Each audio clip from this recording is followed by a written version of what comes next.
Cette vidéo est sponsorisée par Moi. Après 3 ans d'attente, le tome 3 de la saga Mardas est enfin disponible à la précommande. Wow. Réservez dès maintenant votre exemplaire dédicacé sur seigneurnoir.com et obtenez des goodies en cadeau. Bon visionnage. C'est la deuxième fois que j'enregistre cette vidéo. Parce que je me suis rendu compte au bout d'1 heure de tournage que le son avait planté et que la vidéo ressemblait à un film muet.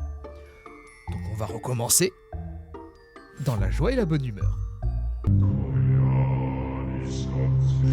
Bienvenue sur la nouvelle FAQ de la chaîne. C'est marrant, j'ai l'impression d'avoir déjà dit ça.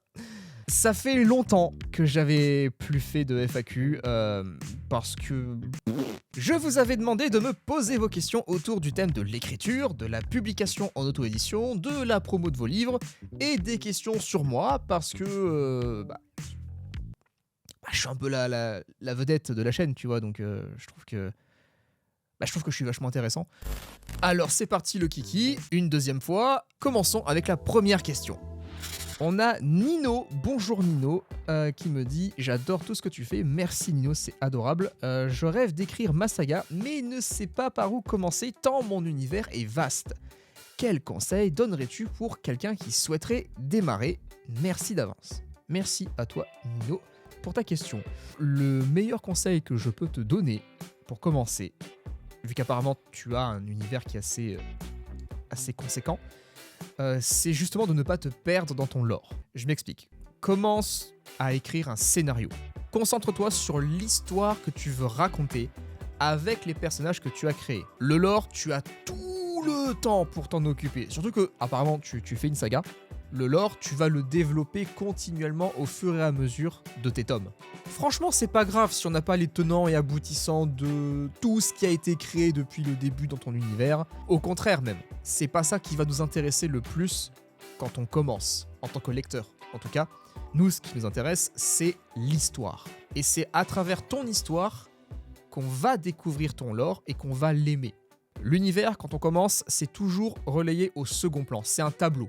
N'oublie pas que ton lore, ce n'est jamais rien de plus que ton terrain de jeu. Et un terrain de jeu où il y a personne qui joue à l'intérieur, c'est un peu chiant, hein, on est d'accord. Fais jouer tes personnages à l'intérieur de ton terrain de jeu. Concentre-toi sur eux, parce que ce sont eux qui donneront un sens à ton univers. Une question de Saumon Cru. J'aime bien ton pseudo, il est marrant. Salut Mickaël, continue ce que tu fais, tu es une machine. Je voudrais savoir comment tu imaginais l'écriture d'un roman avant et comment c'est maintenant après 3 tomes. Alors, comment j'imaginais l'écriture de mon premier tome? J'étais très naïf. Et je pense que c'est un peu le cas pour beaucoup d'entre nous, dans tout domaine confondu. On est souvent très loin d'imaginer ce qui nous attend réellement. Et c'est qu'une fois les mains dedans qu'on commence à comprendre petit à petit qu'on va suer du sang. Quand j'ai commencé, je pensais qu'à une seule chose, mes personnages. Mardas, Kerana et Gridwalk. C'était eux qui faisaient battre le cœur de ce projet. Je voulais écrire pour eux. Je voulais consacrer tout mon temps à bosser avec ces personnages, au détriment du reste. Et le reste, c'était quoi? La plume. Comment construire une scène, une intrigue, un dialogue, comment faire des phrases compréhensibles et logiques. Je vous jure que c'est pas donné à tout le monde. Pour la petite histoire, moi j'ai été déscolarisé très jeune, après ma 3e, donc j'avais 15 ans à peu près, pour pouvoir travailler dans le spectacle. Donc j'ai fait ça pendant X temps, quelques années, ce qui veut dire que niveau études, il y avait rien quoi. Il y avait tellement rien que j'avais même raté mon brevet à l'époque. Pour vous dire à quel point le niveau était... Je crois que je pourrais pas descendre plus bas que ça. Donc ça a été compliqué de me mettre à niveau pour écrire un roman. Il a fallu que je ressorte les vieux cours de français et que je me forme à tout ce que j'ai pas pu étudier à l'époque. Je me suis mis à lire aussi, chose que je ne faisais pas avant. Et c'est con, mais juste le fait de lire des romans, ça m'a apporté énormément de ressources pour l'écriture de mon premier tome. J'étais attentif à tous les détails qui passaient sous mes yeux. La façon dont un chapitre commençait, comment elle se terminait, la gestion de plusieurs personnages dans une scène, et puis le vocabulaire surtout. Ça m'a vraiment aidé à me lancer. Aujourd'hui, ça va. J'ai réussi un peu à rattraper mon retard, heureusement. Et ce qui est marrant, du coup, pour en revenir à la question, c'est que à l'époque, avec toutes ces lacunes que j'avais, ça m'a pas empêché de me lancer. J'en avais rien à foutre. Je fonçais dans le tas, j'écrivais sans pression, sans contrainte. J'étais chaud de ouf. Et maintenant, alors que j'ai un peu plus d'expérience, c'est tout l'inverse. Maintenant, la moindre phrase que j'écris, je me mets une pression du turfu. J'avance beaucoup plus difficilement, je prends plus mon temps, je réfléchis beaucoup plus aux scènes, aux dialogues, à leur impact, et... c'est chiant. C'est chiant. Mais c'est marrant parce qu'on pourrait croire que ça m'aurait donné une confiance en moi inébranlable. Mais c'est tout le contraire. C'est tout le contraire. Est-ce que le son enregistre toujours? Ça aussi, ça va me faire devenir parano, ça. Ouais, ça va. Question suivante. Alors, j'en ai regroupé quelques-unes parce que c'était plus ou moins la même question. Comment vois-tu la suite de ta carrière quand tu auras écrit les 5 tomes que tu as en tête? Qu'est-ce qui te ferait plaisir? D'autres livres dans le même univers, d'autres histoires sous un autre format? Est-ce que tu feras un ou plusieurs préludes pour la saga Mardas? Et est-ce que tu as d'autres idées après Mardas? Alors, c'est une question qui revient très souvent pendant mes streams. Qu'est-ce que je vais faire après la saga Mardas? Je vais être honnête. J'en sais absolument rien. Alors, ce qui est sûr, c'est que je vais probablement continuer d'alimenter l'univers. J'ai passé 10 ans à le créer, c'est pas pour l'abandonner sur le bord d'une route. Il y a des personnages à qui j'ai envie de donner des one-shots parce qu'il y a des histoires les concernant qui pourraient être sympas à découvrir et que j'ai envie de raconter.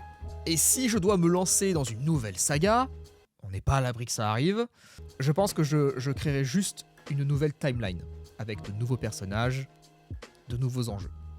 C'est ce qui est le plus probable, en tout cas. Maintenant, je veux pas trop me projeter, parce que je pensais même pas atteindre le 3e tome.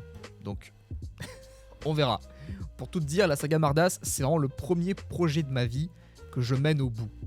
Tous les autres projets que j'ai entrepris jusque-là, j'ai toujours laissé tomber parce que à chaque fois, je finissais par me rendre compte que c'était pas pour moi. Et pendant longtemps, j'ai eu peur que ce projet-là, Mardas, fasse partie de ces projets morts. Aujourd'hui, je peux l'affirmer, je terminerai la saga, même si ça doit me tuer, même si je dois vivre sous un pont, même si je dois manger des cailloux. Question suivante, de Théoré. J'espère que je l'ai bien prononcé. C'était quoi qui te permettait de relever la tête dans les moments durs durant l'écriture du tome 3? Si vous avez un peu suivi les vidéos l'année dernière, c'est pas difficile parce qu'il n'y en a pas eu beaucoup, mais j'ai effectivement parlé de l'écriture du 3e tome de Mardas, qui a été compliqué. Pour de nombreuses raisons, personnelles surtout, et c'est vrai que le moral a été assez tourmenté pendant l'écriture. Ça a été très très dur de trouver l'énergie et la force mentale de me remettre au boulot, ou ne serait-ce que d'imaginer que le bouquin finisse par sortir. Franchement, les streams de coworking que j'anime sur Twitch m'ont énormément aidé à garder le cap et à pas abandonner. Parce que j'étais entouré de gens absolument adorables, merveilleux, qui chaque soir me remotivaient, me reboostaient. Vraiment, je pensais pas en fait que les streams auraient pu avoir un tel impact positif sur mon moral, parce que à la base, je considère l'écriture comme une activité solitaire, et ce que j'apprécie particulièrement d'ailleurs. Et j'étais pas trop chaud à l'idée d'écrire en collectivité. Déjà, le mot collectivité, moi, il m'angoisse. Je sais pas vous, mais moi, j'aime pas ce mot. Ça implique trop de paramètres sociaux, j'aime pas. Mais j'ai fini par y prendre goût. Et maintenant, je peux plus m'en passer. J'adore bosser avec la commune. Elle est incroyable. Je l'aime de tout mon cœur et je lui dois beaucoup. Donc, si jamais vous écrivez un roman et que voilà, vous n'avez pas spécialement le moral parce que, je sais pas, X raison, n'hésitez pas à passer. On essaiera de vous redonner le sourire. Les streams sont là pour ça. Vous êtes le ou la bienvenue. Question suivante. Et le son enregistre toujours, c'est merveilleux. Valentin. Bonjour Valentin. Bonjour, salut Michael. J'espère que tu vas bien. Tes vidéos sont super. Continue. Merci beaucoup Valentin, c'est très gentil à toi. Penses-tu un jour écrire un roman contemporain ou tout du moins dans un univers réaliste ou tu préfères rester dans d'autres projets imaginaires et pourquoi? La bise. La bise à toi aussi. Avant l'écriture de la saga Mardas, j'avais commencé à écrire un thriller qui se passait dans notre monde, à notre époque. C'était avec un tueur en série et tout. Enfin bref, on s'en fout. Le truc c'est que je pouvais pas m'empêcher, au fur et à mesure de l'écriture, je pouvais pas m'empêcher de mettre du surnaturel là-dedans, du fantastique. En fait, je faisais ça pour me tenir éveillé, parce que je me rendais compte que écrire sur le monde réel, ça m'emmerdait, mais profondément. Je dis pas ça pour être edgy ou quoi, hein. Malheureusement c'est la vérité. Je sais que ça va être très triste, hein, ce que je vais dire, mais le monde dans lequel on vit, moi il m'ennuie. Pourtant je fais des efforts, hein, je vous jure, j'essaye vraiment, hein, mais c'est pour ça que je sors très peu de chez moi par exemple, parce que dehors, je ne m'amuse pas. Dehors, aller dehors, c'est une corvée pour moi. C'est pas fun. Mais moi c'est un truc que j'ai accepté, maintenant je m'en fous, je vis avec. Mais du coup, pour répondre à la question, voilà, je pense que ça répond à la question. Pourquoi il y a très très très peu de chances que j'écrive quelque chose en rapport avec notre monde de façon réaliste. Justement parce que mon art me permet de me barrer de ce monde. Je crée pour aller ailleurs. Ah, je vous avais prévenu, hein. C'est la réponse de la tristesse, hein, mais bon, j'y peux rien. C'est comme ça, et voilà, qu'est-ce que tu veux faire? Une question maintenant de Brecastagne. Bonjour Mickaël, qu'est-ce que tu conseillerais comme format pour la première histoire d'un débutant? Nouvelle, roman, etc. C'est marrant parce que j'ai fait exactement ce qu'il faut pas faire quand on débute. Une saga! Tout le monde te dira que pour commencer, quand on n'a pas trop d'expérience en écriture, le mieux c'est le one-shot. Pas de duologie, pas de trilogie, juste un titre, une histoire, un tome. C'est ce qu'on recommande. Et je suis assez d'accord avec ça. Moi, j'ai pas du tout fait ça. Alors moi, à l'époque, je connaissais personne. Il y avait personne pour me donner ce conseil. Que j'aurais peut-être sûrement écouté, je sais pas, mais... peut-être, je sais pas. Dans mon cas, je regrette pas, par exemple, d'avoir commencé par la saga. C'est pas non plus casse-gueule, hein, contrairement à ce qu'on te dira. En fait, si tu veux écrire une saga, et que tu veux juste faire ça et rien d'autre, rien ne t'empêche de te lancer. Tu vas galérer, c'est une certitude. Peut-être même que tu galéreras moins que si tu avais commencé par un one-shot. Moi, je vais te dire un truc, les one-shots, c'est ma phobie. Je n'arrive pas à écrire une histoire qui tient en un tome. J'aime pas ça. Moi, je veux que la fête, elle continue. J'adore rester avec les mêmes personnages et leur donner une continuité à travers les arcs narratifs. J'adore ça. Tout condensé en un tome, pour moi, ça, c'est dur. Après aussi, il faut voir tes objectifs. Si ton projet, c'est juste d'écrire, peu importe les histoires, tu veux juste t'exprimer et apprendre à le faire, dans ce cas, oui. One shot. Parce que la saga, le risque, c'est que tu t'enfermes dedans pendant des années. Et si t'es comme moi, c'est-à-dire que t'es lent à écrire ton roman, tu vas être bloqué. Toi, je sais pas, mais moi, par exemple, je ne peux pas travailler sur plein de projets à la fois. Il y en a, ils y arrivent, je sais pas comment ils font, c'est des super-héros. Moi, si je travaille sur un roman, je peux pas travailler sur un deuxième roman parallèle. C'est impossible. Pour moi, j'y arrive pas. Donc, dans mon cas, je suis clairement bloqué à l'intérieur de ma saga depuis des années.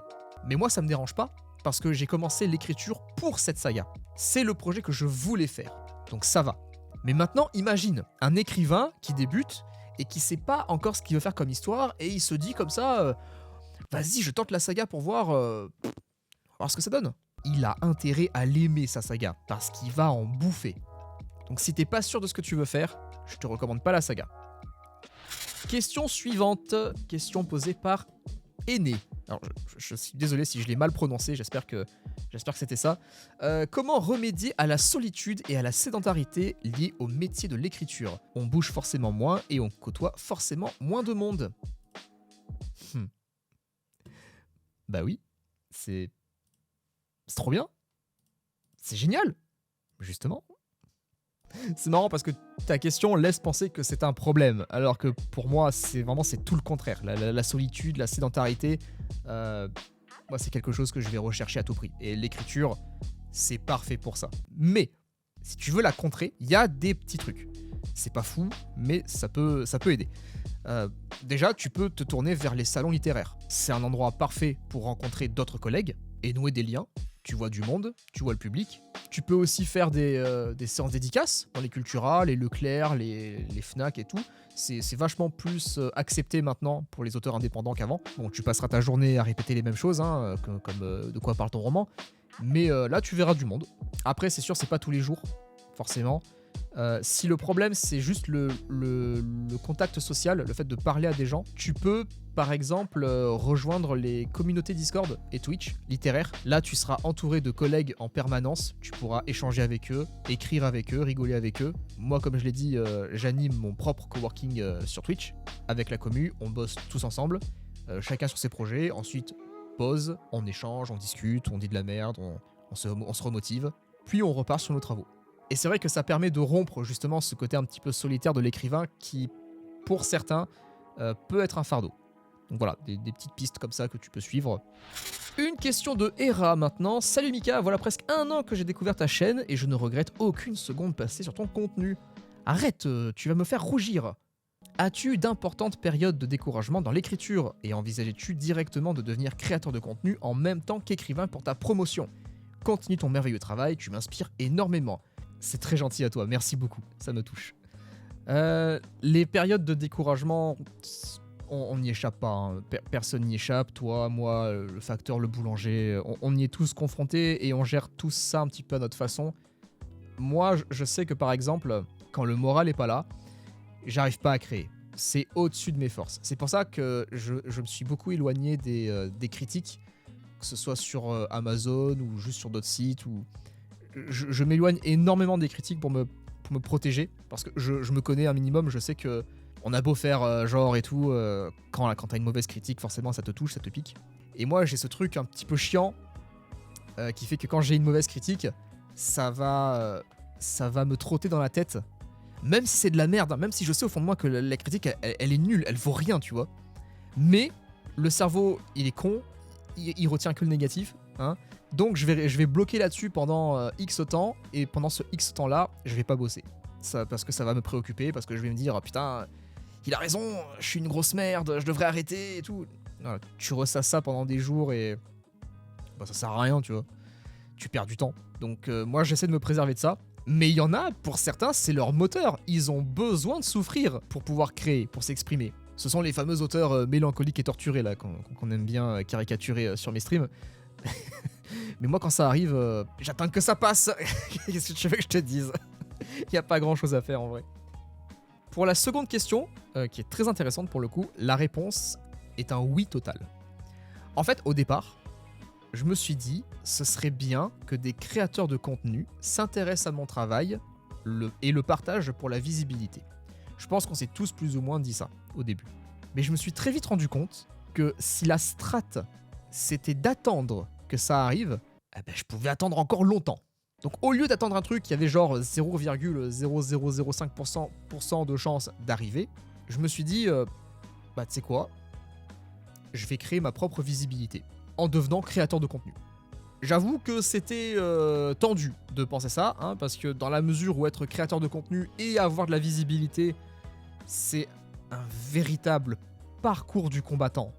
Mais comme on n'a pas idée, parce que c'est un parcours qui repose essentiellement sur le facteur chance, mais je me suis dit, je sais faire du montage vidéo, j'ai toujours voulu avoir une chaîne YouTube, je sais faire des affiches, des flyers, des visuels promotionnels, vas-y je me lance, on verra bien. Eh ben j'ai bien fait tiens. Même si je suis pas non plus un très très gros créateur de contenu, je veux dire j'ai une toute petite chaîne, j'ai une petite communauté, mais mine de rien, c'est grâce à cette chaîne YouTube que la majorité d'entre vous, bah, vous me connaissez, vous m'avez découvert avec le deep web littéraire pour certains, et pour d'autres avec des vidéos plus thématiques comme comment créer son héros ou son méchant. Et la plupart d'entre vous, suite à ça, vous vous êtes intéressés à mon travail et vous vous êtes procuré le premier tome de Mardas. Et aujourd'hui, les ventes se portent très bien grâce à ça. C'est toujours pas assez pour en vivre pleinement, mais ça me permet d'arrondir mes fins de mois et de payer mon loyer. C'est pas négligeable. Moi c'est une strat que je recommande aux personnes en général qui viennent me voir en stream et qui me demandent comment faire pour avoir de la visibilité. Faites comme moi, devenez votre propre visibilité. Bon après, la création de contenu, c'est pas pour tout le monde. Il faut un mental, hein, il faut s'accrocher avec ça, hein, parce que c'est pas tant le côté technique qui est difficile, même si il faut quand même se former sur énormément de logiciels pour pouvoir produire du contenu de qualité, mais ça encore c'est accessible à tout le monde. Non, le plus dur c'est de créer du contenu dans le vide, parce qu'au début c'est ça, tu crées, t'as pas le choix, il faut créer, mais tu crées pour un mur. parce que t'as pas de communauté, il faut aller les chercher, et au début, très souvent, bah, tu parles à personne. Et psychologiquement, c'est compliqué de passer des heures, des jours à créer, à bosser sur du contenu pour que personne le voit. Mentalement, ça peut être compliqué de passer énormément de temps pour rien. Alors, pour rien, on fait jamais les choses pour rien, mais vous voyez ce que je veux dire. Moi, je vous dis, mettez toutes vos chances de votre côté et provoquez cette chance. Une question maintenant de Malgar. Bonjour Malgar, est-ce que les ventes de Marda sur ton site rapportent plus que les ventes sur Amazon et est-ce que des spin-offs sont prévus pour la saga? Alors la question sur les spin-offs, du coup j'ai déjà répondu juste avant. Pour la question est-ce que les ventes rapportent plus sur le site, on va pas se mentir, oui. Après comme je l'ai dit, pas de quoi en vivre non plus aisément. Mais pour vous donner une idée, je touche en moyenne sur Amazon 3€ et des poussières par vente sur 20€. Donc ouais, au bout d'un moment, ça commence un peu à casser les couilles, surtout quand le bouquin se vend relativement bien, bah, t'aimerais bien profiter un peu quoi. Après, la boutique, elle a pas la même visibilité qu'Amazon. On ne tombe pas sur la boutique par hasard, contrairement à Amazon où le roman peut s'afficher dans les recommandations ou quoi. Donc c'est sûr que les ventes sur le site sont plus faibles, mais ça reste toujours vachement plus rentable, même avec les charges et même avec l'URSSAF qui passe derrière, je reste quand même gagnant. Question maintenant de Trefox. Comment publier en auto-édition sans dépenser une tonne de thunes, monnaie, oseille, dollars, Tyria? Est-ce que ça enregistre toujours? Ça va. Amazon KDP, c'est gratuit. T'as rien à débourser. Alors si tu veux des exemplaires physiques de tes livres, oui, tu paieras l'impression. Et les frais de port. Alors c'est chiant parce que Amazon Prime n'est pas pris en compte dans ce type de commande. C'est dommage parce que pour le coup ça aurait été très utile d'avoir le bouquin assez rapidement et de pas payer les frais de port. Donc tu le payes et tu le reçois en général une dizaine de jours plus tard, ça peut être un peu moins, ça peut être un peu plus, ça dépend. Pour les autres sites, je sais qu'il y a Books on Demand qui existe, BOD, mais pour le coup je veux pas dire de conneries parce que je connais pas ces sites. Je sais pas comment ça fonctionne chez eux. Amazon, c'est bien, tu dépenses pas un centime pour être publié. Après pour le reste, si on parle de promo, par exemple les campagnes de pub, tu sais que tu peux faire sur Instagram, Facebook, Amazon. J'ai tenté celle d'Amazon. Alors moi elle avait bien marché, j'ai eu plein de retours comme quoi c'était pas fameux. Moi je pense que ça a bien marché parce que je l'ai fait pile au moment de la sortie du deuxième tome.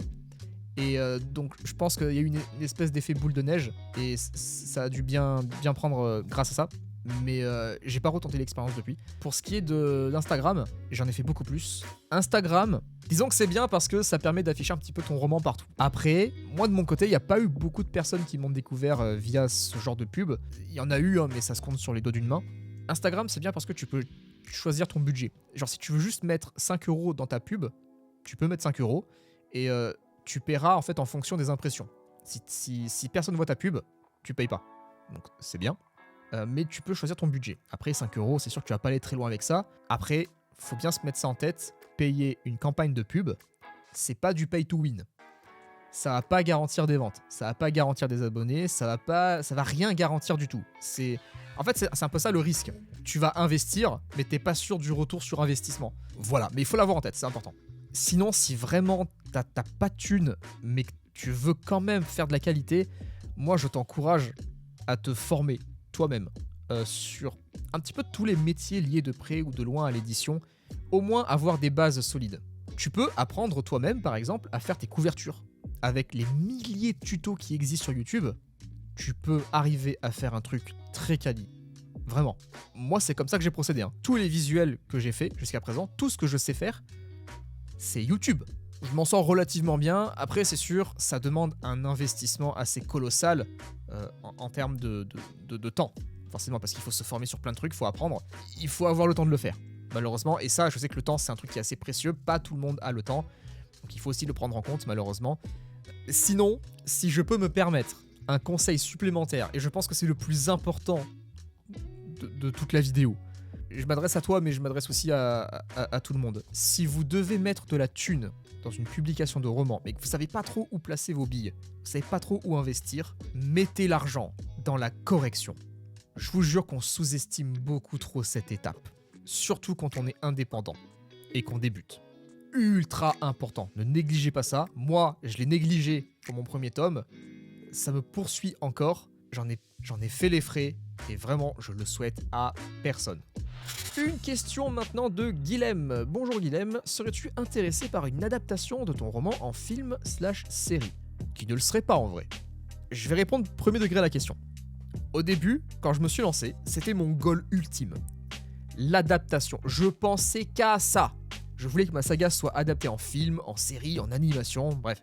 Et aujourd'hui, après plusieurs années d'écriture et d'expérience, je vais être honnête, j'ai un peu laissé tomber ce truc. Aujourd'hui, je me focalise un peu plus sur les projets qui me paraissent accessibles, comme le livre audio, par exemple, ou le jeu de cartes, qui mettent du temps à arriver parce que je suis tout seul à bosser et que y a le 3e tome qui va arriver, mais ce sont des projets qui sont dans mes cordes, dans mes compétences, je sais que je peux les faire, et ça va arriver. L'adaptation cinématographique, ça me fait plus autant rêver qu'avant, parce que je sais qu'il y a vraiment peu de chances que ça arrive. Et moi, ce qui me fait vibrer en ce moment, c'est les projets qui peuvent se réaliser. Plusieurs questions de Hugo. Bonjour Hugo. Est-ce que tu vis bien avec YouTube et en auto-édition? Alors, je vais répondre question par question, parce que sinon, ça va être galère. Est-ce que je vis bien avec YouTube et en auto-édition? Comme je l'ai dit, de là en vivre bien, non.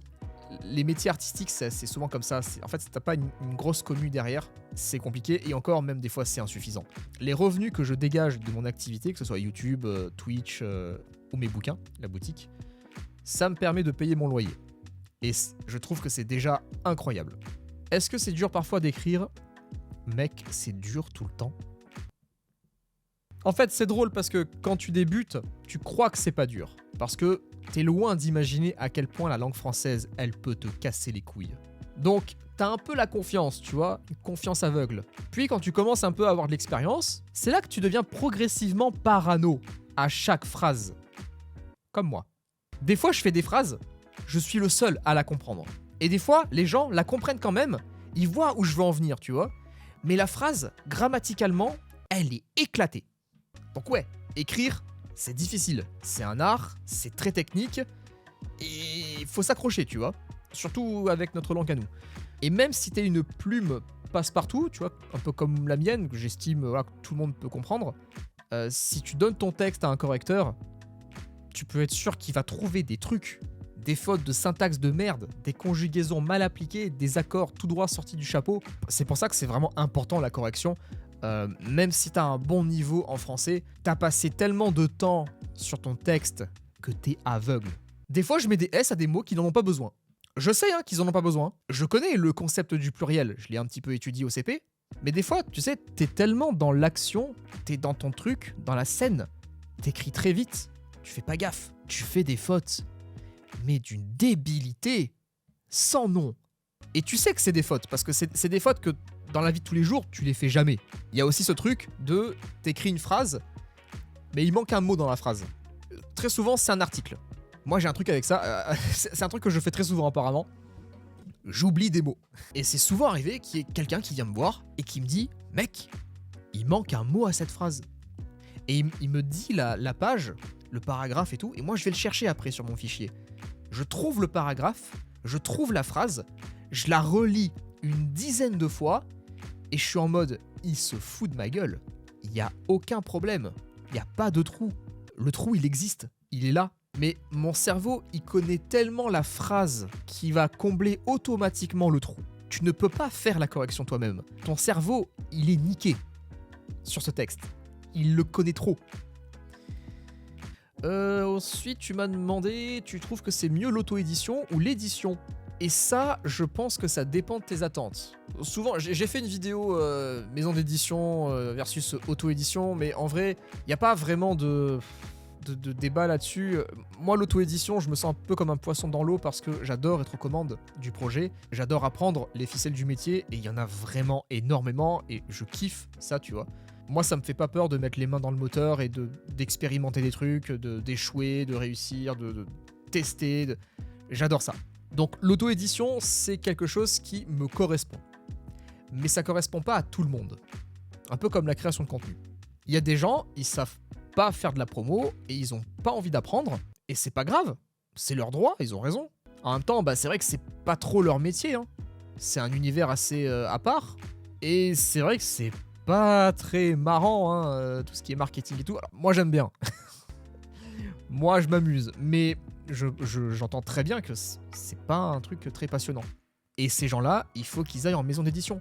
Ils ont besoin d'avoir une équipe derrière eux. Par contre, pitié, choisissez bien votre maison d'édition. Je vous en supplie. Si vous avez vu les vidéos sur la chaîne où je critique les book trailers, fuyez toutes les maisons d'édition qui apparaissent dedans. Déjà, elles sont éclatées. Elles ne vous apporteront absolument rien. Choisissez bien. Renseignez-vous. Très important. Et si une maison d'édition vous accepte tout de suite quand vous avez proposé votre roman, très souvent, pas tout le temps, mais très souvent, ça pue du cul. Donc méfiez-vous. Question suivante. Une question de Wara. Bonjour Wara. Est-ce que ta façon de prendre des notes évolue? Par exemple, utilises-tu toujours du papier ou recours-tu à de nouveaux outils comme Notion ou Obsidian? Je connaissais pas du tout les outils que tu as mentionnés là, donc bah, tu viens de me les faire découvrir. Merci pour ça. Ensuite, la prise de notes avec moi, elle est un peu aléatoire. Elle a quand même beaucoup évolué entre le tome 1 et le tome 4 que j'ai pas encore commencé, mais j'ai commencé la prise de notes, que je fais souvent en live sur Twitch. Alors attendez.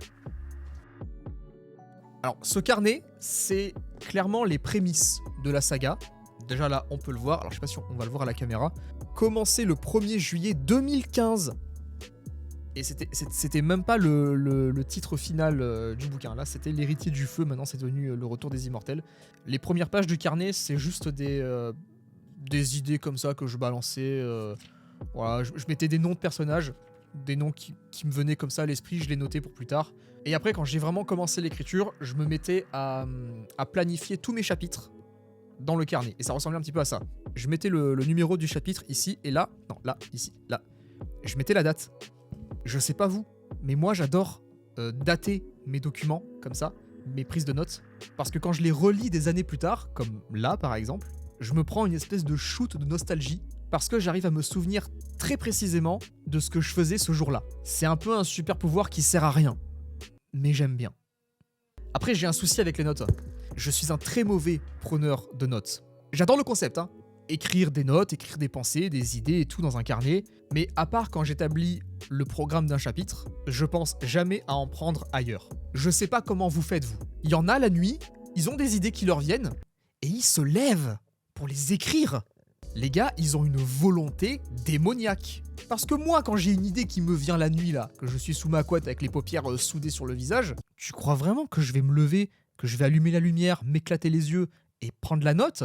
Mais je me dis, mais tranquille, je m'en souviendrai le lendemain. Je m'en souviens jamais le lendemain.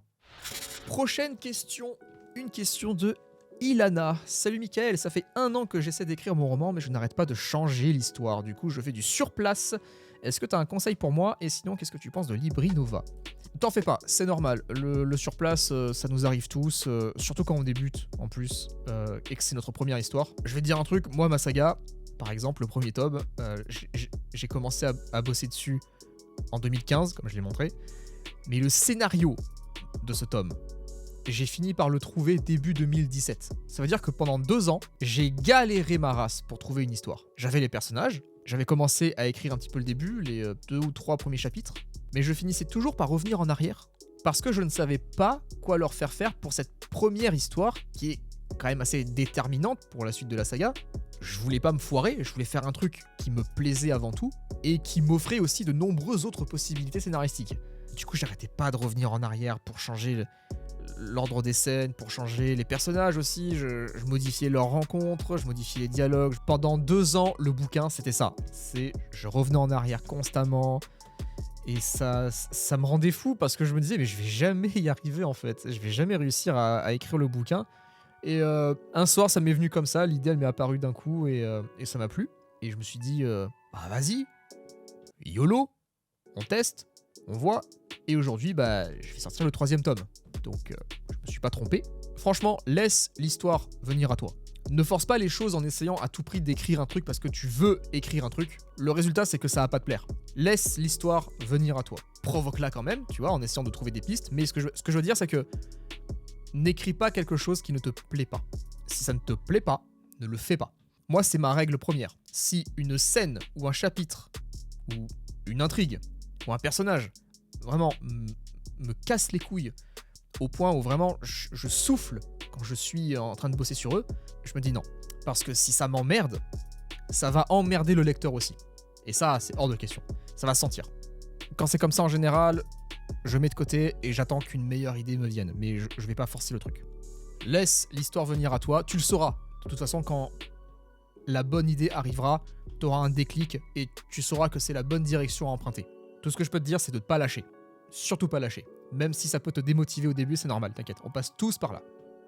Et pour Librinova, écoute, j'ai pas d'avis particulier sur leur business parce que j'avais regardé quelques-unes de leurs interventions en salon sur YouTube, en live avec la commu, et sur le papier, ça a l'air sympa ce qu'ils proposent. Maintenant, je sais pas ce que ça vaut sur le terrain. S'il y a des gens dans les commentaires qui ont de l'expérience avec Librinova, allez-y, moi ça m'intéresse, partagez. Mais de l'extérieur en tout cas, de ce que je vois, ça ressemble un peu à de la maison d'édition à compte d'auteur. Et j'aime pas trop cet aspect-là. Parce qu'ils sont là en mode ouais, venez vous auto-publier chez nous, c'est vous le chef et tout. Mais derrière, ils te font raquer presque 2000 € pour avoir une équipe derrière toi. L'équipe, tu peux l'avoir gratos si tu vas en maison d'édition, à compte d'éditeur. Eux, ils te feront jamais payer. 2000 balles, pareil, c'est pas un pay to win. Ça garantit pas les ventes. Ça garantit pas le succès du bouquin, c'est à tes risques et périls. Moi, j'ai jamais raqué une telle somme pour me faire publier, ça va pas ou quoi, jamais de la vie. Surtout si vous débutez, vous mettez pas dans la merde comme ça, ça vaut pas le coup. À ce compte-là, allez en maison d'édition, c'est plus simple. c'est gratuit. Une question maintenant de Marbook. Salut Michael, ça va? Ça va. Merci. Et toi? Marbook, du coup, moi-même en train d'écrire une saga, il m'arrive d'avoir une idée que je trouve géniale, mais qui implique de changer pas mal de choses dans les romans précédents. D'où ma question, es-tu toujours satisfait de la planification de ta saga après 3 tomes, et est-ce que parfois tu regrettes de ne pas avoir écrit ta saga d'un coup avant de sortir les premiers tomes?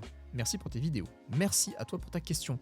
Pour l'instant, je regrette absolument rien du tout. Tous les choix que j'ai faits, que ce soit au niveau du scénario, des personnages, des sous-intrigues, de l'univers, j'ai aucun regret. Tout se déroule, pour le moment, exactement comme je l'avais prévu. C'est comme je veux, c'est comme j'aime. L'histoire, elle a été créée à mon image, et à partir de là, c'est gagné. Pour la question, est-ce que je regrette de ne pas avoir écrit la saga en un coup avant de sortir les tomes? Oui et non. Oui, je regrette parce que c'est relou pour vous de devoir attendre des années entre les tomes. J'en suis sincèrement navré. Hein. Je suis le premier à qui ça casse les couilles, hein, vous inquiétez pas. Mais pour autant, c'est pas non plus un regret parce qu'il fallait que je le fasse maintenant. Il fallait que je me lance tout de suite. Et que je commence tout de suite à me faire une place dans le milieu. Et c'est ce que je vous encourage aussi à faire. Le seul regret que j'ai, c'est de ne pas avoir commencé plus tôt.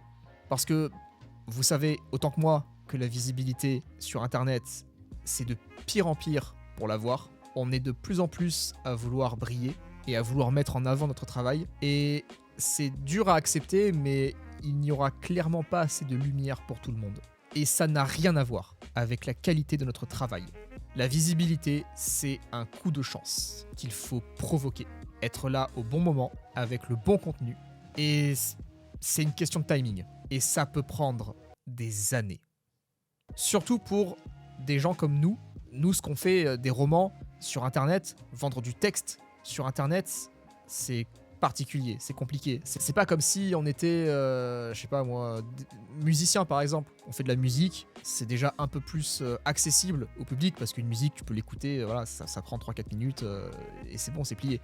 Un roman, comme je l'ai dit, c'est plusieurs dizaines d'heures à investir, c'est pas évident à vendre. Donc nous, ce qu'on fait, c'est encore plus dur. C'est pour ça que moi, je vous encourage à commencer tout de suite, même si je comprends l'argument du je veux terminer la saga avant de la publier.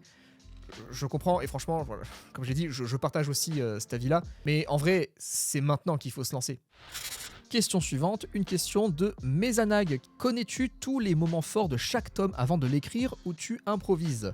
Alors un peu les deux. Du coup, pour chaque roman que j'ai écrit, j'avais des moments forts prédéfinis que je devais placer dans la timeline. J'écrivais pour arriver à ces moments-là. C'était les moments qui me faisaient le plus vibrer. Et aussi, il me servait un petit peu de feuille de route. C'était un petit peu les checkpoints, vous savez. Donc oui, j'ai des moments forts. Après, j'improvise aussi Alors j'ai beaucoup plus improvisé sur le tome 3 que sur les 2 premiers tomes. Après, j'ai pas non plus tous les moments forts. En général, j'ai les plus gros moments forts. T'as des moments forts et des moments encore plus forts. J'ai ceux qui sont le plus importants. Eux, je les ai. Mais j'ai pas tous les moments. Super Cat Noob, tu te vois où dans 5 ans?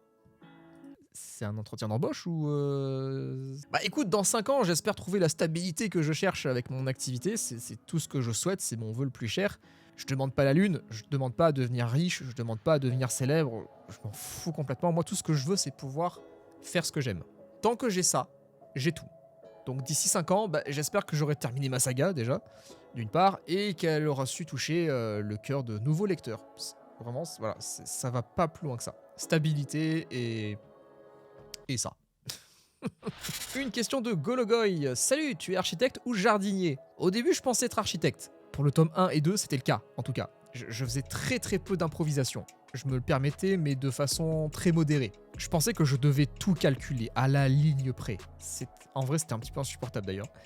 La moindre scène, la moindre interaction, le moindre P d'un personnage, tout devait être écrit à l'avance. Et puis avec le tome 3, je me suis permis beaucoup plus de... J'étais beaucoup plus laxiste. En fait, j'ai switché entre les deux. J'étais mi-architecte, mi-jardinier et remis-architecte derrière. Et en vrai, j'aime bien le mix. J'adore faire les deux. J'adore improviser et j'adore calculer. Je trouve que ça fait des bons mélanges. Voilà. Une question de Eleven Tier. Salut, as-tu des regrets par rapport à des choix que tu as fait sur ton univers, ta façon d'écrire ton histoire, etc. Alors ça, j'ai répondu déjà, donc non, aucun regret. Tout ce qui concerne l'histoire, l'univers de Mardas, aucun regret. Sinon, qu'est-ce qui te donne envie de continuer dans cette aventure? La réponse, elle va être simple et décevante, mais j'aime ce que je fais. J'aime créer, je suis artiste depuis que j'ai 12 ans, j'ai toujours fait ça. C'est pour ça que mon cœur y bat. C'est ce qui me donne une raison de me lever le matin, et tant que la passion sera là, bah, j'ai aucune raison d'arrêter, donc voilà, je fais ce que j'aime, c'est tout. Ensuite, tu m'as dit quoi? Y a-t-il des œuvres qui t'ont inspiré de quelle façon que ce soit? Je pense, comme beaucoup d'entre nous, j'ai été biberonné à la pop culture, aux grandes sagas, aux grands films, aux grandes œuvres. Et la saga Mardas, c'est un peu... c'est mon hommage à tout ça. C'est évidemment inspiré de tout ce qui m'a fait rêver quand j'étais gamin. Et c'est aussi la saga que j'aurais aimé découvrir à cette période. Mais je pense, une des sagas qui m'a le plus inspiré, en vrai, je pense que c'est Star Wars. Que trouves-tu le plus dur à faire lors de ton processus de création? Je crois que le plus dur, c'est d'écrire. Mais je dis ça premier degré. Créer, ça va. Avoir des idées, l'inspiration, tout ça, tout fonctionne très bien à ce niveau-là. Mais l'écriture en elle-même, je vais pas revenir sur tout ce que j'ai dit, hein, mais c'est dur. Question de Wolf Train. Qu'est-ce qui a fait que tu t'es dirigé vers l'auto-édition et pourquoi as-tu choisi Amazon? N'y a-t-il pas d'équivalent français? Initialement, je voulais pas partir en auto-édition. Quand j'ai commencé, mon but, c'était la maison d'édition. Mais parce que je pensais qu'il y avait que ça. Je connaissais pas les autres alternatives. On m'avait vaguement parlé de l'auto-édition, mais on m'avait vendu ça un petit peu comme une maison d'édition à compte d'auteur. Donc en gros, je pensais que l'auto-édition, fallait raquer 7000 € pour se publier, tu vois. C'était hors de question. Et puis un jour, sur YouTube, je découvre un reportage sur Amazon KDP. Amazon KDP, j'en avais déjà entendu parler à l'époque, mais je croyais que ça concernait uniquement les e-books. Je me suis dit, vas-y, je regarde, ça peut m'aider pour la suite, tu vois, on sait pas. Je regarde le docu, et je me rends compte qu'on peut avoir son bouquin en brochet. On peut tenir le bouquin entre ses mains. Il existe. Et là, j'ai pété un câble. Donc à la fin de mon visionnage de ce reportage, mon choix, il était définitif. C'était auto-édition, Amazon KDP. Voilà. Après, pour les équivalents en français, encore une fois, je connais pas trop les sites. Books on Demand, je sais pas s'ils sont français, mais je sais que voilà, eux, c'est un équivalent, c'est une alternative. Librinova, eux, ils sont français pour le coup. Moi, je reste sur Amazon pour l'instant. J'ai pas trouvé mieux ailleurs. Ça me convient très très bien. J'ai pas de raison d'aller ailleurs. Je suis à combien de temps de tournage là? Fais voir. Putain, je suis à 2 heures. J'ai faim. Je pense qu'on va s'arrêter là. Merci à vous pour toutes vos questions. Sincèrement, je suis désolé si j'en ai raté. Je vais tâcher de répondre à votre commentaire pour me rattraper si jamais j'y pense. faites-moi y penser. Mais merci infiniment pour toutes vos questions. Merci infiniment pour votre soutien aussi, pour tous vos gentils mots, etc. Vraiment, ça me touche de voir que les vidéos inspirent les gens, mine de rien. J'aurais jamais cru venant de ça. mais ça me fait plaisir, vraiment merci beaucoup. Et écoutez, on va se laisser là-dessus. J'espère que cette FAQ vous aura diverti un minimum. Et puis écoutez, d'ici la prochaine vidéo, portez-vous bien. Des bisous. Ciao.